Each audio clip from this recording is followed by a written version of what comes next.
Mas vamos lá, vamos falar então sobre Deus como provocador. Em primeiro lugar, eu quero falar sobre a perspectiva judaica a respeito do que é a religião. Uma grande parte das pessoas, realmente uma grandíssima parte das pessoas, dos religiosos principalmente, tem a ideia de que o foco da religião é Deus. Mas o foco da religião, se a gente for olhar a Torá é o Pentateuco, que os cristãos chamam de Velho Testamento ou Primeiro Testamento. Se a gente for olhar na Torá e nos profetas, a gente vai perceber que o foco da religião não pode ser Deus, por um motivo extremamente simples e lógico. De acordo com as Escrituras, Deus, o Criador, é onisciente, é todo-poderoso, é pleno, e essa plenitude faz com que ele não necessite absolutamente do reconhecimento do ser humano, dos likes e dos compartilhamentos dos seres humanos. Ele não necessita dos louvores dos seres humanos. Ele não tem problemas com autoestima. Então, partindo desse princípio, o foco da religião, o foco das orações, o foco das nossas boas ações não podem ser Deus. Então, quem é o foco? É o homem. Quem é carente aqui nessa relação? É o homem. Ele é carente do quê? Ele é carente de serenidade, ele é carente de equilíbrio, é carente de afeto, é carente de reconhecimento, é carente de crescimento intelectual, desenvolvimento emocional. Portanto, o foco dessa relação é o homem. É o homem como aprendiz e Deus como mestre. Eu fico muito feliz em transmitir essa perspectiva a respeito de Deus como mestre. Muita gente olha Deus como rei, muita gente olha Deus como pai, mas poucas vezes se ouve falar sobre Deus como mestre. Uma condição ou uma referência que, obviamente, pode se somar às demais. Mestre. E qual que é a forma que o mestre ensina? Uma das melhores formas a se ensinar é você despertar no indivíduo o interesse pelo conteúdo que você tem a transmitir. Ou é você fazer com que o indivíduo perceba que a resposta é algo importante. Sim. Então a gente vai começar a falar da Torá. Torá significa instrução. Pentateuco, Primeiro Testamento, de acordo com os cristãos, para nós, o Único Testamento. Instrução. É uma aula.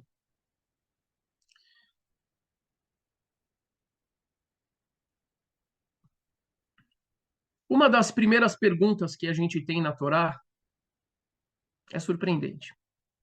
Deus chega para Adão, para Eva, Adão e Havá, os primeiros seres humanos, ou os arquétipos dos primeiros seres humanos, e depois que eles ingerem da fruta da árvore do conhecimento do bem e do mal, não era maçã, fruta da árvore do conhecimento do bem e do mal, é um conceito arquetípico, é uma figura de linguagem.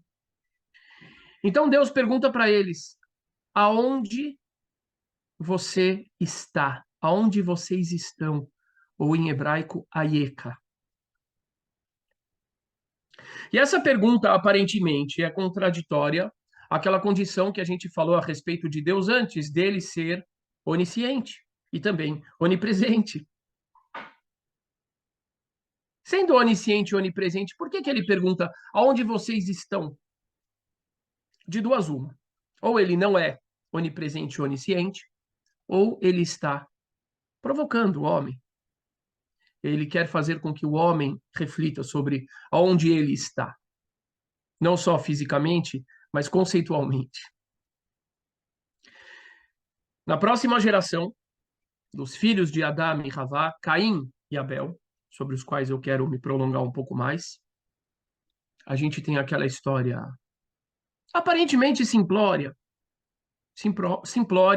para as pessoas que ficam na superfície da leitura, que não entendem a profundidade dos conceitos tratados, mas que na realidade se trata de dois grandes arquétipos, e eu já vou me referir a eles.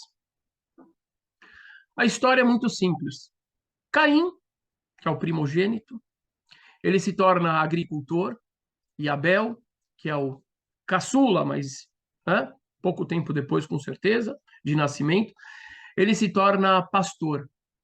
Caim, um belo dia, tem uma ideia de fazer uma oferenda para o Criador, e Abel vai lá e pega a melhor das suas ovelhas, a mais gordinha, a mais fofinha, e oferece a melhor das suas ovelhas. E o relato diz que Deus se voltou para a oferenda de Abel, elogiou, demonstrou carinho, demonstrou reconhecimento, e simplesmente ignorou a oferenda de Caim. Aí Caim, com inveja, vai lá e mata Abel.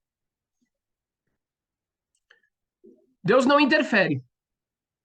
Deus não defendeu Abel. E a primeira manifestação que ele faz depois do assassinato, do fratricídio, é perguntar para Caim: Aie, Evel Ahicha, aonde está o seu irmão Abel? Para Adão ele pergunta: Aie Ka, aonde você está? Para Caim ele pergunta: Aie Hevel, aonde está Hevel, Abel, o seu irmão? Então, de novo, a gente tem aqui esse conceito, essa pergunta. E a pergunta é uma provocação.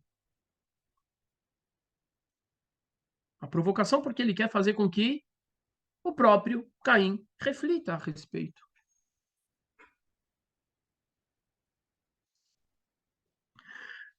Para a gente compreender bem esse relato e para a gente compreender bem a Torá, que é lida pela imensa maioria das pessoas, judeus, cristãos, ateus, agnósticos, como um relato extremamente infantil, como um relato literal, a gente precisa, antes de mais nada, compreender a função dos nomes, das profissões, do relevo, dos acidentes geográficos.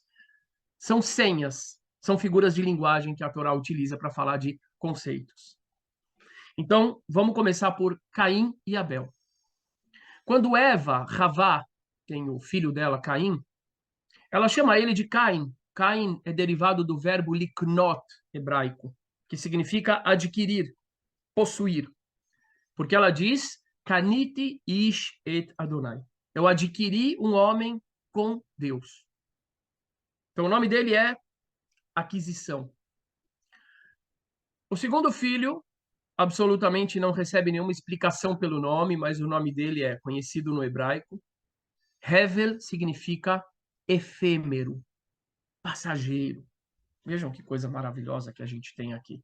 Não são dois nomes, são dois conceitos, são dois arquétipos que pautam, que animam, que assombram as vidas dos seres humanos há milênios e vão continuar assombrando e animando durante muito tempo, todo o tempo que os seres humanos existirem. Caim está relacionado com o apego, com a posse, com o materialismo. Hevel, Abel, está relacionado com o altruísmo, está relacionado com o desapego, está relacionado com a consciência de que nós estamos aqui de modo passageiro. E quando a Torá trata desses dois assuntos, por incrível que pareça, ela não está tratando exatamente ou somente de dois indivíduos, mas está tratando de cada um de nós, de dois arquétipos. Aonde está Caim? Aqui. Aqui dentro. Onde está Abel? Aqui dentro. Onde está Adão? Também está aqui dentro. E Eva? E a serpente? Aqui dentro também. A Torá, então, diz que cada um deles aderiu a uma profissão, a um afazer. Caim se tornou Oved Adamá, um homem que trabalhava a terra. E, de novo, a gente tem aqui um conceito psicológico fantástico. Se a gente parar para pensar um pouquinho a respeito do que a gente leu, linhas antes somente, a gente vai ver que a Torá diz que Deus criou o homem a partir da terra. E a alma humana foi sopro de Deus.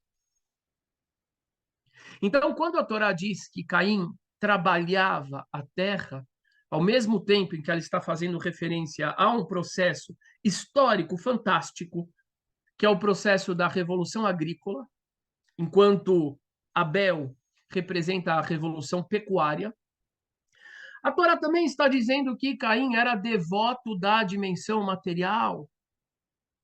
Ele era devoto da dimensão terra. Isso é mal? Não. Isso é bom? Também não. Depende. Depende do que você vai fazer com essa dimensão. E por outro lado, Abel era o quê? Era um desdobramento, a profissão dele era um desdobramento do nome dele. Porque se Hevel, aliás, um grande erro que fizeram na história da literatura ocidental foi traduzir os nomes bíblicos. Porque traduzir os nomes bíblicos se tirou toda a possibilidade das pessoas compreenderem a essência da história. É algo que, quem sabe, a gente consegue também, através da nossa contribuição, fazer com que as pessoas possam recuperar essas senhas para entenderem a profundidade dessas histórias. Hevel, como eu falei, é efêmero. Qual é a natureza do cotidiano de um pastor? É passageiro. Ele está em um território, acabou ali o capim, aí ele precisa mudar de território. Ele está toda hora andando. E o que acontece com um pastor? Ele se percebe na condição passageira. Em nenhum lugar ele é uma grande referência. Por quê? Porque ele é um desconhecido em todo lugar que ele chega. Ele sempre precisa construir novas relações. Isso está ligado com a espiritualidade. Enquanto Caim está ligado com se assentar em um lugar. Vejam como a Torá é maravilhosa. Ela está falando de dois grandes arquétipos psicológicos, ao mesmo tempo em que ela está se referindo a dois momentos fundadores da humanidade. E ninguém está falando de religião aqui. Revolução Agrícola, Revolução Pecuária. Onde que a gente vai chegar na educação, então? Vamos caminhar um pouquinho aí além dessa história. Abel, Hevel, repitam aí, Hevel, Hevel. Nomes não se traduzem. Hevel, efêmero, que também significa suspiro, que também remete ao sopro de Deus, que dá a condição alma do ser humano. Hevel está morto. Qual é a punição que Deus dá para Caim? Eu vou tirar aqui a palavra punição. Eu vou colocar a palavra castigo. E vou explicar por quê. Por que a escolha? Eu não sei qual é a raiz da palavra punição, mas castigo, eu sei que é derivado do termo castidade. Casto, pureza. Ou seja, o intuito dessa dinâmica na qual Deus coloca Caim, sobre a qual já falaremos, não foi simplesmente se vingar do que ele fez. Até porque, minha gente, estamos aqui entre adultos. A gente está falando de um arquétipo. Deus não se vinga de arquétipos. Deus coloca esses arquétipos aqui, ou colocou esses arquétipos aqui, para que eles pudessem ser alcançados na sua forma ideal, encontrar o seu equilíbrio, de modo que nós pudéssemos seguir a nossa caminhada. Naquela época, como coletivo e como indivíduos hoje. Então, qual foi o castigo? Deus disse para Caim: tu serás andarilho na terra. Andarilho, na venad. E você não vai ter descanso para os seus pés. Você não vai parar em lugar nenhum. Sempre vai acontecer alguma coisa, sempre, ok, obrigado. Punição também vem do mesmo significado. Obrigado, Carlos. Sempre vai acontecer alguma coisa que vai te tirar do lugar onde você está. Você não vai conseguir se estabelecer. Vai aparecer um urso, vai aparecer uma cobra, vai ter uma tempestade, vai ter um terremoto, a internet não vai funcionar, você vai ter que mudar de região para ver se pega o Wi-Fi. E normalmente as pessoas, numa leitura muito simplória, pensam: ah, Deus está se vingando dele. Então vamos pensar aqui na história de uma forma mais aprofundada. Qual era a condição de Hevel, de Abel? Ele era andarilho. E essa condição que conferia para ele a possibilidade de se perceber de forma mais humilde, passageiro. Enquanto Caim era apegado. Isso fazia com que ele ficasse concentrado completamente na matéria. Agora, na realidade, o que Deus estava, então, conferindo para Caim? A possibilidade de ocupar o mesmo lugar de Abel para adquirir o ponto de vista de Abel, de modo que ele pudesse chegar ao equilíbrio. Por outro lado, a gente pode se perguntar, mas qual é a culpa de Abel? Abel não tem culpa. Abel é um arquétipo também. E o que a Torá está mostrando aqui é que quando a pessoa tem um excesso, um desequilíbrio no desapego, ela também não tem aonde se ancorar. Ela desaparece da realidade. Ela quer sempre cuidar do outro, ela está sempre preocupada com os demais, e no final das contas ela também não tem cuidado com a própria referência, e ela morre, seja fisicamente ou psicologicamente. É disso que a Torá está tratando.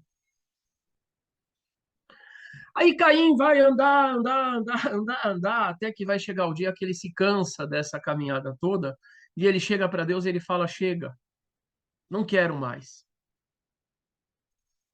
Notem bem no texto, em português eu não sei como tá, mas em hebraico eu sei que tá claro, tá escrito Gadol Avoni Menessó. A minha transgressão tá muito pesada para eu carregar. Eu não consigo parar em lugar nenhum. Aí Deus vai lá e fala: ok, eu vou colocar um sinal em você, não está especificado qual é o sinal, de forma que você vai poder ficar, se assentar agora. Ok, muito interessante. Não tem pedido de desculpa. Então, o que aconteceu aqui? Vamos ver na sequência. Na sequência está escrito que Caim, agora vejam como é maravilhoso, que Caim construiu uma cidade chamada cidade de Hanor, que era o nome do filho dele. Hanor significa aprender. É derivado do verbo rinur, que é educação. Eu digo para vocês, esse é um livro genial. Porque ele já se referiu, através desses arquétipos, à Revolução Agrícola. Já se referiu à Revolução Pecuária. E agora está se referindo à construção das primeiras cidades, que também se dá naquela região do Oriente Médio, no Fértil Crescente. Mas, junto com isso, vem uma questão psicológica. Ele construiu a primeira cidade. O que é a cidade, minha gente? Cidade é o local onde as pessoas interagem. Então, o que a Torá está mostrando para a gente? Que o resultado daquela punição ou castigo de Caim não foi simplesmente um arrependimento, nem aparece, na verdade, a palavra arrependimento. O que esperamos que deva ter acontecido. Mas foi o aprendizado e a chegada ao equilíbrio.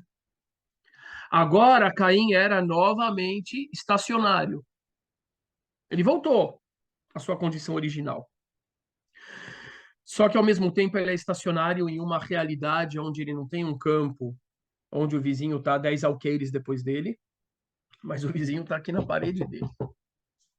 Ele tem onde ele dá um passo fora, ele conversa com as pessoas, bom dia, como é que você está? Tudo bem? Tá fazendo, seu cachorro tá latindo. Duque, fui eu. Ele tem interação, ele tem que ter regras, ele tem horário de levar o lixo, ele tem o lixo reciclado, ele tem porteiro, bom dia, boa tarde, boa noite, ele não pode jogar coisa pela janela, ele não faz o que ele quer, ele não pode derrubar qualquer parede, que pode derrubar a coluna do prédio. E qual é o nome da cidade? Hanor. Em português, infelizmente perde o sentido, apesar de ser um nome bastante conhecido, Enoque. Ah, esse é o Enoque conhecido e famoso pelos livros apócrifos que foram encontrados entre os manuscritos do Mar Morto? Não, esse não é. O Enoque famoso é a 7ª geração da outra linhagem de Adão, pelo seu terceiro filho, Shet. Então, aqui, a gente já tem a gente já pode ter uma percepção, o acesso à percepção correta a respeito do sentido das histórias bíblicas, que não são histórias infantis, não são histórias para contar retrospectiva 5.783, o que aconteceu no passado, as coisas que mais chamaram a atenção, claro que não. São histórias com várias camadas, onde uma criança pequena pode aprender alguma coisa, mas onde se espera que os adultos que evoluem também possam aprender bastante coisas. E o foco é o aprendizado, a educação. E começou como? Começou com atitudes de Deus. Deus provocou toda essa história. Talvez algumas pessoas tomem cuidado ou não tenham tanta coragem de fazer as perguntas óbvias dessa história. Tem algumas perguntas muito óbvias. A gente sabe quem matou Abel. Hever. Quem matou Hever? Foi Caim. Caim. Mas por que ele matou? Quem provocou isso? Imagina só que você é um professor do ensino infantil, e você tem ali 2 alunos na sua frente. Um aluno que você sabe que é ciumento, que você sabe que é agressivo, e ele vai lá e ele faz um desenho para você, professor.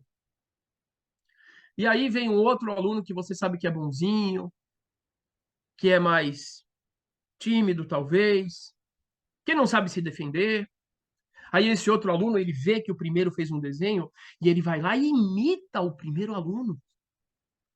E ele faz um desenho muito mais caprichado que o primeiro aluno. E ele te dá o desenho mais caprichado. Digamos que o seu filho é esse segundo aluno, ok? É o filho de vocês. Aí o professor vai, abraça o segundo aluno, parabeniza o segundo aluno, mostra o desenho dele para todo mundo.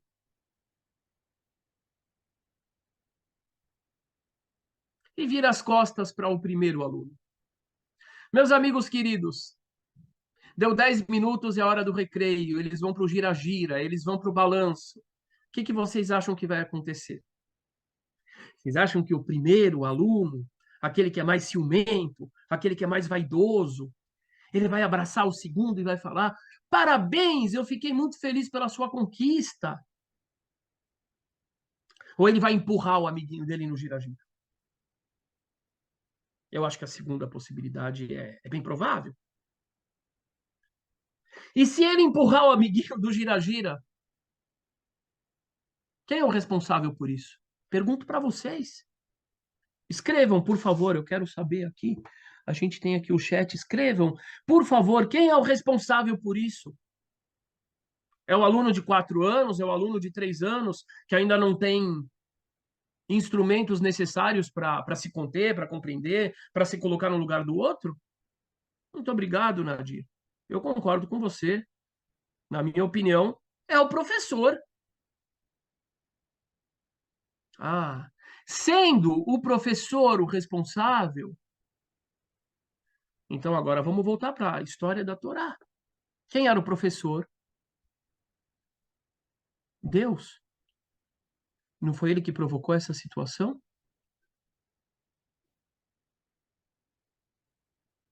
Claro que foi. E mais, por que que ele permite que Caim mate Abel, que agradou a ele? E mais, por que que ele só interfere depois que Abel foi morto? E mais, por que que aparentemente ele não vinga Abel? Ele somente ensina Caim. Resposta, novamente, é que a gente está falando de dois arquétipos. É que a gente está falando, através de figuras de linguagem, sobre a interação entre dois valores humanos. A Torá está se utilizando dessa figura de linguagem de dois indivíduos. Mas qual que é o grande foco, então? O grande foco é o aprendizado. E esse aprendizado começa com a provocação de Deus.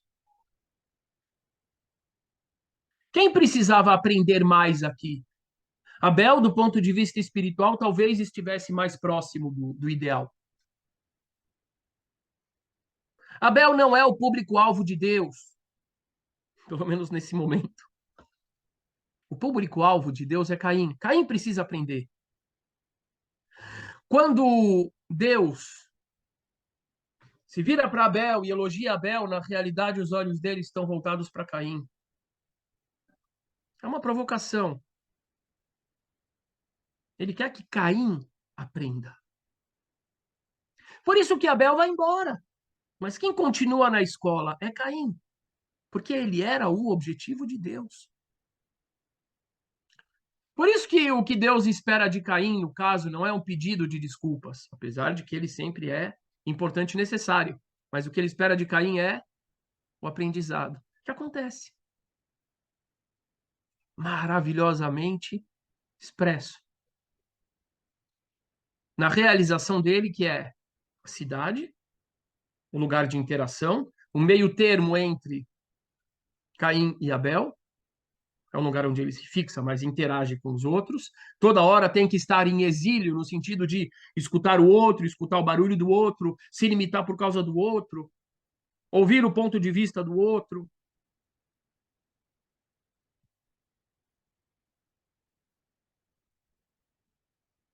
Só que, ao mesmo tempo, é um lugar dele. E o nome da cidade, Hanor, aprendizado. Eu vou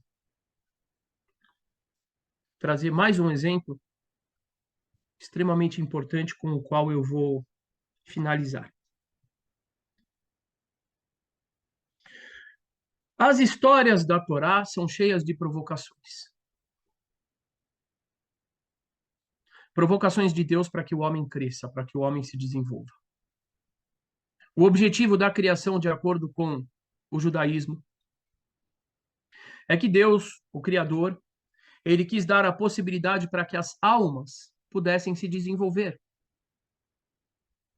Mas uma alma, dentro da sua zona de conforto, antes de encarnar pela primeira vez, e pela segunda e terceira também,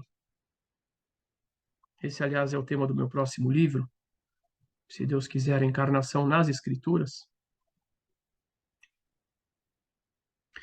ela está na zona de conforto. Ela não tem escolhas a fazer. Ela não tem mal para rechaçar. Ela não tem bem para escolher. Ela não tem enfermos para tratar.